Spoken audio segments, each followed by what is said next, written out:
বিকাশ student account যাদের আসলে national ID card নাই, শুধুমাত্র জন্ম নিবন্ধন আছে, তাদের জন্য বিকাশ কিন্তু নতুন একটা অপশন চালু করছে। যাদের বয়স 14 থেকে 18 বছরের মধ্যে, তাদের জন্য জন্ম নিবন্ধন দিয়ে আপনি কিন্তু এখন থেকে বিকাশ অ্যাকাউন্ট খুলতে পারবেন। এই ক্ষেত্রে অ্যাকাউন্ট খোলার জন্য কি কি লাগবে, অ্যাকাউন্ট খোলার পর আপনি কি কি সুবিধা পাবেন, কত টাকার লিমিট, অ্যাকচুয়ালি এই স্টুডেন্ট অ্যাকাউন্ট মানে বিকাশের স্টুডেন্ট অ্যাকাউন্টের A to Z নিয়ে আজকের এই ভিডিওটি। এমনকি আপনি আসলে কিভাবে নিজে নিজে ঘরে বসে এই অ্যাকাউন্টটা খুলতে পারেন এবং খোলার পরে 130 টাকা পর্যন্ত বোনাস নিতে পারেন, টোটাল ডিটেলস নিয়ে আজকের ভিডিওটি। আই থিঙ্ক সো এই ভিডিওটি যদি আপনি আসলে প্রথম থেকে শেষ পর্যন্ত দেখেন, তাহলে সেই ক্ষেত্রে এই বিকাশ স্টুডেন্ট অ্যাকাউন্ট নিয়ে আপনার আসলে কোনো প্রকার কোশ্চেন থাকবে না। সো চলুন শুরু করে আজকের ভিডিও। সো অ্যাট ফার্স্ট আসে হচ্ছিল এই স্টুডেন্ট অ্যাকাউন্ট খোলার জন্য আপনার আসলে কি কি থাকতে হবে। প্রথমত আপনার বয়স হতে হবে 14 বছর থেকে 18 বছরের মধ্যে, তার মানে হচ্ছিল 17 বছর 11 মাস 30 দিনের কম যদি বয়স হয়ে থাকে, তাহলে সেই ক্ষেত্রে আপনি অ্যাকাউন্টটা খুলতে পারবেন। দ্বিতীয়ত আপনার কাছে যে জন্ম সনদটা আছে, সেটা বাংলা হোক ইংরেজিতে হোক যেটাই হোক না কেন, সেটা ডিজিটালাইজ হতে হবে। ডিজিটালাইজ বলতে হচ্ছিল যেটা অনলাইনে সার্চ করলে আপনার ডিটেলসটা দেখা যায়, মানে আপনার যে জন্ম নিবন্ধনের নাম্বার আছে সেটা দিয়ে যদি অনলাইনে চেক করে আপনার ডিটেলসটা দেখতে পারবে। এরকম ডিজিটাল একটা হচ্ছিল আপনার জন্ম নিবন্ধন লাগবে। আপনার কাছে একটা সিম থাকা লাগবে, যে সিমের মধ্যে প্রিভিয়াসলি কোনো প্রকার বিকাশ অ্যাকাউন্ট খোলা হয়নি, এরকম একটা সিম থাকতে হবে। এছাড়া আপনার বাবা বা মার মানে যে আপনার গার্ডিয়ান আর কি, তার বিকাশ নাম্বার থাকতে হবে, যেটা সচল আর কি বিকাশ নাম্বার থাকতে হবে। সো চলুন এবার আমরা আসলে দেখা কিভাবে আপনি আসলে অ্যাকাউন্টটা খুলবেন। সো ভিডিও ডেসক্রিপশনে যে লিঙ্ক আছে সেখান থেকে ক্লিক করে সরাসরি চলে আসতে পারবেন হচ্ছিল বিকাশ অ্যাপে। আদারওয়াইজ হচ্ছিল গুগল প্লে স্টোর বা অ্যাপ স্টোরে গিয়ে সার্চ করবেন হচ্ছে বিকাশ, লেখার পরে হচ্ছিল আপনি সফটওয়্যারটাকে ডাউনলোড করে নেবেন একদম নতুন করে। দেন হচ্ছিল তাদের যে পারমিশন আছে সেগুলো অ্যালাউ করে দিবেন। করার পরে এখানের মধ্যে অপশন চলে আসবে, এখানে রেজিস্ট্রেশন ক্লিক করবেন। এখানে লগ ইন রেজিস্ট্রেশন, যদি আপনার নাম্বারে আসলে বিকাশ অ্যাকাউন্টই না থাকে তাহলে রেজিস্ট্রেশনই হবে। সো এখানের মধ্যে আপনি আপনার যে নাম্বারটা বিকাশ রেজিস্ট্রেশন করতে চাচ্ছেন সেটা ওকে করবেন। করার পরে কোন অপারেটর সেটা আপনি সিলেক্ট করে নেবেন এবং ডেফিনেটলি ওই সিমটা আপনার ফোনের মধ্যে ইনসার্ট থাকতে হবে, মানে হচ্ছিল সিমটা লাগানো থাকতে হবে।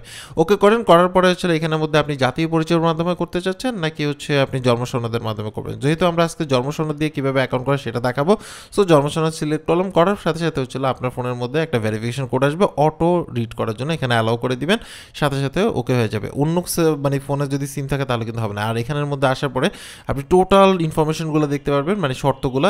এবং মজার কথা হচ্ছে যে এখানে এই শর্তগুলো ডেফিনেটলি আপনি বাংলা ভাষায় পড়ে নেবেন, তাহলে আপনার জন্য সুবিধা হবে। বিকজ হচ্ছে এখানে অনেক কিছু টার্মস অ্যান্ড কন্ডিশন আছে যেটা আপনার জন্য হেল্পফুল, পড়ে নিলে আপনার জন্য সুবিধা হবে। সো যদি সম্মতি থাকেন দেন হচ্ছিল আপনি সম্মতি আছে এটাতে ক্লিক করবেন।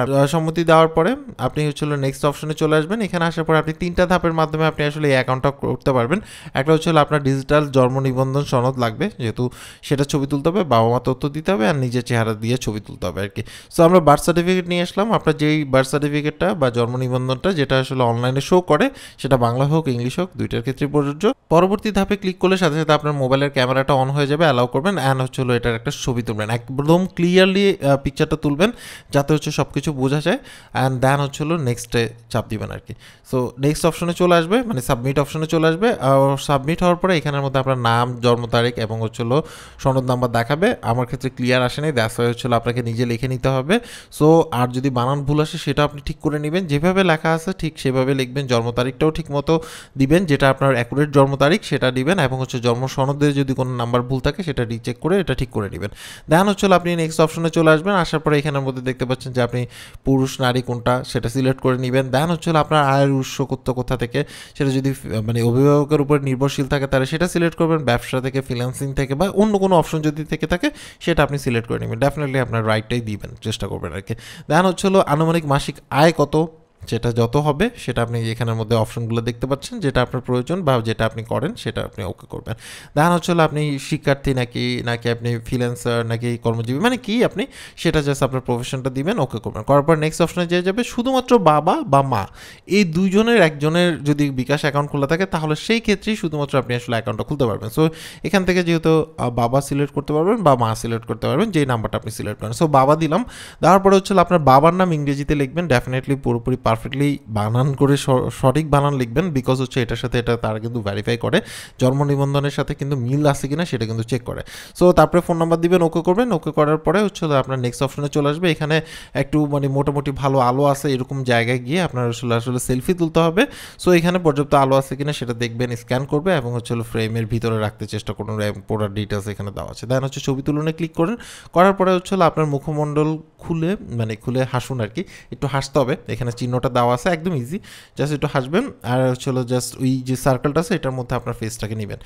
যদি সব কিছু ঠিক থাকে তাই হচ্ছে নিশ্চিত যে মানে আপনার হচ্ছে বাটনটা আছে, মানে নিশ্চিত করুন, এখানে ক্লিক করলে আপনি হচ্ছে 48 ঘন্টার মধ্যে আপনি বাবা মা সচল বিকাশ নাম্বারে ভেরিফিকেশন কোড প্রদান করে, মানে তাদের কাছে ভেরিফিকেশন কোড পাঠায় আপনি হচ্ছিল অ্যাকাউন্টটা করতে পারবেন। 48 ঘন্টার মধ্যে আপনাকে কিন্তু করতে হবে। সো দেন হচ্ছে পরবর্তীতে ক্লিক করলেন, করার পরে এখানের মধ্যে লেখা আসবে যে আপনার বাবা মার সম্মতি নিয়ে বিকাশ অ্যাকাউন্টের মানে যাচাই করুন, সম্মতি নিতে হবে আর কি। সো এই ক্ষেত্রে বাবা মা মায়ের বিকাশ নাম্বারে ভেরিফিকেশন কোড পাঠাবেন। দেন হচ্ছিল অ্যাকাউন্ট খোলার জন্য বাবা মার স্থায়ী এবং বর্তমান ঠিকানা ব্যবহার করতে হবে ডেফিনেটলি। দেন হচ্ছে বাবা মার অ্যাকাউন্টের লেনদেন বিবরণী দেখতে পারবে বাবা মা, সেই ইনফরমেশনটা দেওয়া আছে এখানে। সো এই ইনফরমেশনগুলো আপনি জাস্ট পড়ে নেবেন। দেন হচ্ছে নেক্সট ক্লিক করার পরে আপনার বাবা বা মার ফোন নাম্বার যেটা দিয়েছেন সেই নাম্বার একটা কোড যাবে, সেই কোডটা দেখে দেখে লিখে দেন হচ্ছে পরবর্তীতে ক্লিক করবেন, মানে নেক্সট ধাপে আর কি যাবেন আর কি। সো ওকে করার পরে এখানে দেখুন ধন্যবাদ, আপনার বাবা মা বিকাশ অ্যাকাউন্ট মানে বাবা বা মার যে বিকাশ অ্যাকাউন্ট আপনি ভেরিফাই করছেন ওটা সফলভাবে হয়েছে। এখন হচ্ছে আপনাকে ওয়েট করতে হবে, ভেরিফিকেশন চলতেছে যেহেতু। সো সেই ক্ষেত্রে আপনাকে ওয়েট করতে হবে কিছুক্ষণ পরে, মানে আপনার ভেরিফিকেশনের জন্য আপনার কাছে আসলে একটা মেসেজ আসবে, যে মেসেজের মধ্যে যদি সব কিছু ঠিক থাকে তাহলে সেই ক্ষেত্রে আপনি জাস্ট পিন সেট করতে পারবেন। সো আপনি সকল ইনফরমেশন তারা চেক করে দেন হচ্ছে আপনার কাছে মেসেজ চলে আসবে। মেসেজ আসার পরে আপনি আসলে জাস্ট ক্লিক করলে সাথে সাথে আপনার অ্যাপে নিয়ে আসবে ওই লিঙ্কটা। এখানে আসার পরে দেন হচ্ছে আপনি আপনার ফোন নাম্বারটা দিবেন, মোবাইল নাম্বার দেওয়ার পরে ওকে করবেন। ওকে করার পরে হচ্ছে আপনার ভেরিফিকেশন কোডটা চাইবে আবার নতুন করে। সো চাইলেন, চাওয়ার পরে হচ্ছে আপনাকে কী করতে হবে, নতুন পিন সেট করতে হবে। 5 ডিজিটের একটা কোড সেট করতে হবে। সো 5 ডিজিট ডেফিনেটলি হচ্ছে একই রকম দিবেন না, মানে 1112222 এরকম না, আপনি হচ্ছে একটু ডিফারেন্ট টাইপের মানে পিন কোড দিবেন এবং সেটা মনে রাখবেন। সো এটা করে ওকে করার পরে আপনি হচ্ছে এটা চলে আসবে। দেন হচ্ছে আপনি আপনার নাম এবং আদার্স জিনিসপত্র দিয়ে এটা সেট করে দেবেন। এই হচ্ছে বিকাশের স্টুডেন্ট অ্যাকাউন্ট যেটাকে বলে বা অ্যাকাউন্ট। সো এটা এখানের মধ্যে দেখতে পাচ্ছেন যে আপনি কিন্তু 25 টাকা বোনাস পেয়ে গেছেন। আর বাকি টাকা কীভাবে পাবেন একটু পরে জানাচ্ছি, তার আগে হচ্ছে লিমিটটা দেখানি। সো এখানের মধ্যে দৈনিক লিমিট হচ্ছে এই অ্যাকাউন্ট থেকে আপনি আসলে দৈনিক সেন্ড মানি করতে পারবেন হচ্ছে 5টি, সর্বোচ্চ 5,000 টাকা পর্যন্ত, মানে একদিনের মধ্যে। অ্যান্ড দেন হচ্ছে মোবাইল রিচার্জ করতে পারবেন 50টি, একদিনে 250 মানে 2,500 টাকা পর্যন্ত। অ্যান্ড ক্যাশ আউট করতে পারবেন হচ্ছে 5টি, 5,000 টাকা পর্যন্ত ম্যাক্সিমাম। অ্যান্ড পেমেন্ট করতে পারবেন 3টা, সর্বোচ্চ এটাও হলো 5,000 টাকা পর্যন্ত। আর হচ্ছে মাসিক যদি লিমিটের কথা বলি তাহলে সেই ক্ষেত্রে সেন্ড মানির ক্ষেত্রে, এটা যখন আমরা ভিডিওটি করছি ওই টাইমের জন্য প্রযোজ্য, মানে দিনকে দিন হয়তো বা চেঞ্জ আসতে পারে। সেন্ড মানির ক্ষেত্রে 10টি সেন্ড মানি করতে পারবেন 15,000 টাকা পর্যন্ত। মোবাইল রিচার্জ করতে পারবেন 100টি, সেটা হচ্ছে 5,000 টাকা পর্যন্ত। ক্যাশ আউট করতে পারবেন 10টি, সর্বোচ্চ এক মাসে 25,000 টাকা পর্যন্ত। এবং আপনি পেমেন্ট করতে পারবেন 10টি 20,000 টাকা পর্যন্ত, এবং আদার্স লিমিট তো দেখতেই পাচ্ছেন।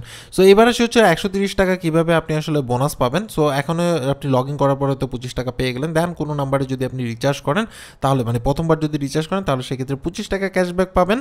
সো এটা গেল একটা ব্যাপার। অ্যান্ড দেন হচ্ছিল প্রথম মাসে 40 টাকা ক্যাশব্যাক পাবেন হচ্ছে 50 টাকা বা তার বেশি যদি রিচার্জ করেন তাহলে 15 টাকা, 100 টাকা বা তার বেশি যদি পেমেন্ট করেন তাহলে 10 টাকা, আর হচ্ছিল 100 টাকা বা তার বেশি যদি আপনি আসলে সেন্ড মানি করেন তাহলে সেক্ষেত্রে 15 টাকা পাবেন। আর দ্বিতীয় মাসে, মানে এটা অ্যাকাউন্ট করার দ্বিতীয় মাসে যদি আপনি আসলে 50 টাকা বা তার বেশি যদি মোবাইল রিচার্জ করেন তাহলে আবার 15 টাকা পাবেন। 100 টাকা বা বেশি তার পেমেন্ট যদি করেন, মানে তার বেশি যদি পেমেন্ট করেন তাহলে সেই ক্ষেত্রে 10 টাকা পাবেন, এবং 100 টাকা বা তার বেশি যদি সেন্ড মানি করেন তাহলে 15 টাকা পাবেন। সো এই টোটাল হচ্ছিল 130 টাকা আর কি। সো এই ছিল টোটাল ডিটেলস। বুঝতেই পারছেন যে কিভাবে আপনি আসলে বিকাশ স্টুডেন্ট অ্যাকাউন্ট খুলতে পারেন। সো এবার আসে হচ্ছে কিছু ইনফরমেশন মাথায় রাখতে হবে এই অ্যাকাউন্ট খোলার সময়।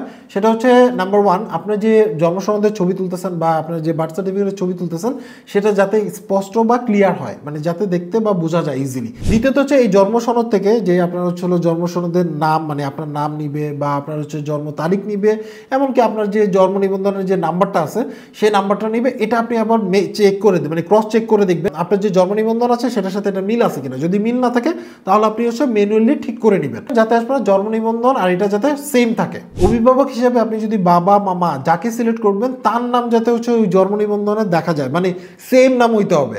এমনকি আপনার জন্ম নিবন্ধনে বাবার নাম যদি রহিম হয়, আপনার ওই যে বিকাশ অ্যাকাউন্টটা আপনি সেট করতেছেন এটার সাথে লিঙ্ক করতেছেন বাবা হিসেবে, সেটাও রহিম হইতে হবে। যদি করিম হয় তাহলে করিম হইতে হবে। যেটা হবে সেটা দুইটাতেই সেম থাকতে হবে। এছাড়াও নিজের চেহারা যাতে স্পষ্ট বোঝা যায়, মানে একটু পর্যাপ্ত আলো এবং থাকতে হবে, এবং যাতে দেখা যাচ্ছে যে আপনাকে মানে শালীন পোশাক পরে দেখা হচ্ছিল ওই ছবিটা আপনি তুলতে হবে। তাহলে আপনার হচ্ছে ইজিলি এই বিকাশ অ্যাকাউন্টটা আপনি অনায়াসে খুলে ফেলতে পারবেন। এখন অনেকের মনে একটা কোশ্চেন আসতে পারে যে ভাই আমার বয়স মনে করেন যে 17 বছর 11 মাস বা 20 দিন। সো 11 মাস 20 দিন আমি অ্যাকাউন্টটা খুললাম, তো আমার যখন 18 বছর হয়ে যাবে অ্যাকাউন্টটা কি বন্ধ হয়ে যাবে? না, অ্যাকাউন্টটা আপনি রান করতে পারবেন, আপনার যতদিন ইচ্ছে ততদিন আপনি আসলে এই অ্যাকাউন্টটা রান করতে পারবেন। সো আজকে এই পর্যন্ত। অ্যাকচুয়ালি আপনার কাছে বিকাশের এই স্টুডেন্ট অ্যাকাউন্টটা কেমন লাগলো সেটা অবশ্যই কমেন্টস করে জানাবেন, আর আপনার পার্সোনাল মতামত যদি থেকে থাকে তাহলে সেক্ষেত্রে অবশ্যই কমেন্টস করে জানাবেন।